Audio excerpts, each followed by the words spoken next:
ശബരിമലയിൽ കയറിയ സ്ത്രീകൾ യഥാർത്ഥ വിശ്വാസികളായിരുന്നോ എന്ന് സുപ്രീം കോടതി. യുവതീ പ്രവേശന വിധിക്ക് പിന്നാലെ ശബരിമലയിൽ കയറിയ സ്ത്രീകൾ യഥാർത്ഥ വിശ്വാസികളായിരുന്നോ എന്ന ചോദ്യവുമായി സുപ്രീം കോടതി. ശബരിമല യുവതീ പ്രവേശനത്തെ അനുകൂലിച്ച് വാദം നടത്തിയ ഇന്ദിര ജയ്സിംഗിനോടായിരുന്നു ചോദ്യം. ബിന്ദു അമ്മിണിയും കനകദുർഗയും കേരളത്തിൽ നിന്നുള്ളവരും ഹിന്ദുക്കളാണെന്നും ഇന്ദിര ജയ്സിംഗിന്റെ മറുപടി.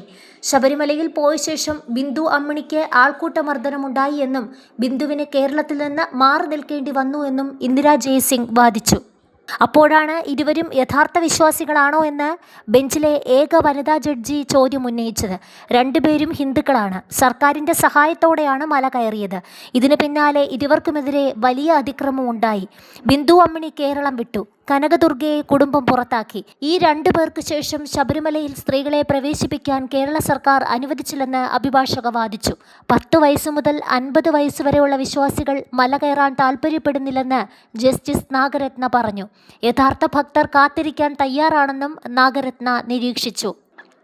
എന്നാൽ ആരെങ്കിലും അക്കാര്യം ആഗ്രഹിച്ചാൽ അത് കുറ്റകൃത്യമല്ലെന്നും ഒരു യുവതിക്ക് ശബരിമലയിൽ പോകണം എന്നുള്ളത് ആഗ്രഹമല്ല, മറിച്ച് സ്വാതന്ത്ര്യമാണെന്നും ഇന്ദിര ജയ്സിംഗ് വാദിച്ചു. പൗരാവകാശത്തിനു മുകളിലല്ല മതസ്വാതന്ത്ര്യം, ഭരണഘടന ധാർമ്മികതയാണ് ഉയർത്തിപ്പിടിക്കേണ്ടതെന്നും ഇന്ദിര ജയ്സിംഗ് പറഞ്ഞു. കേസിൽ ഇനി മെയ് 5-നാകും വാദം നടക്കുക. സംസ്ഥാന സർക്കാരിന്റെ വാദം തെരഞ്ഞെടുപ്പ് ഫലം വന്ന ശേഷമേ ഉണ്ടാകൂ എന്ന് ഇതോടെ വ്യക്തമാണ്. അതേസമയം സമൂഹത്തെ ബാധിക്കുന്ന മതപരമായ പ്രവർത്തനങ്ങളിൽ സംസ്ഥാന സർക്കാരുകൾക്ക് ഇടപെടാമെന്ന് ഇന്ന് വാദത്തിനിടെ സുപ്രീം കോടതി നിരീക്ഷിച്ചു.